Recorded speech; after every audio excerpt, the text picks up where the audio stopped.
Guys, dito ulit kami. Yan, binalikan namin tong sitio Labahan na to. Aakyatin namin yan, tagos daw niyan, Antipolo. Dito kami galing, sitio Labahan.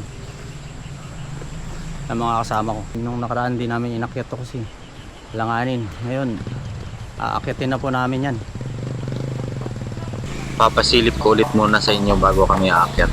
Tingnan mo yung ganda dito. Dito sa tulay yan, so may taas ng sitio Labahan. Tingnan nyo guys.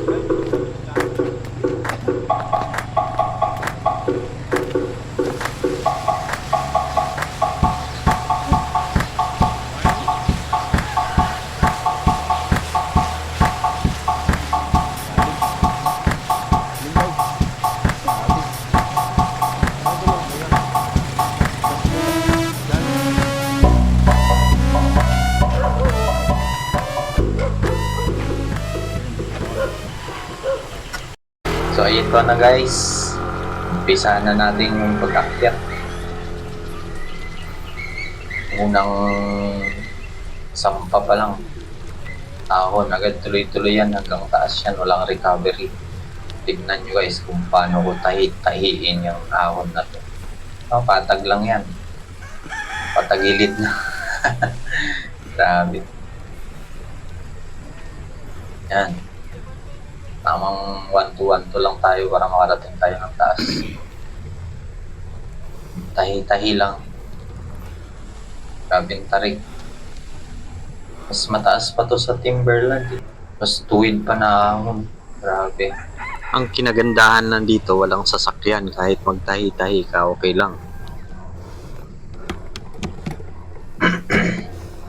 Grabe hingal ko dyan eh. Grabe. Sige pa. Banat, padjak lang na padjak. Kung may black wall, ito parang white wall. White wall kasi mamumuti ang mata mo. Kailangan dito conserve energy ka para makarating ka ng taas. Kasi tuloy-tuloy talaga yan, walang recovery. So yan, tahi lang ng tahi. Magtahi ay di biro. Maghapong nakayupo, gagapang-gapang na si YP. Tahi lang ng tahi. So yun guys, naabutan ko na yung mga kasama ko. Bumaba sila saglit.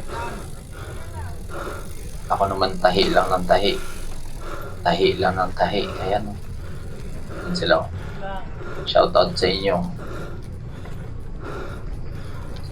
Shout out sa inyong tatlo.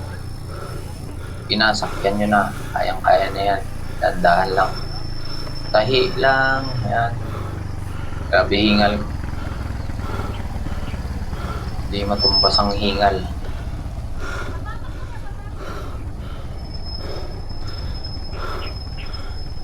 Hingal malala. Tagal hindi na nakapag-bike. Kaya mabilis ng hingalin.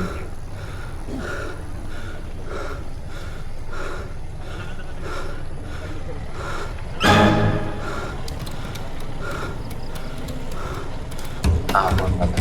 Ayan o, sama ko. Takas. Bata pa yan, 15 years old.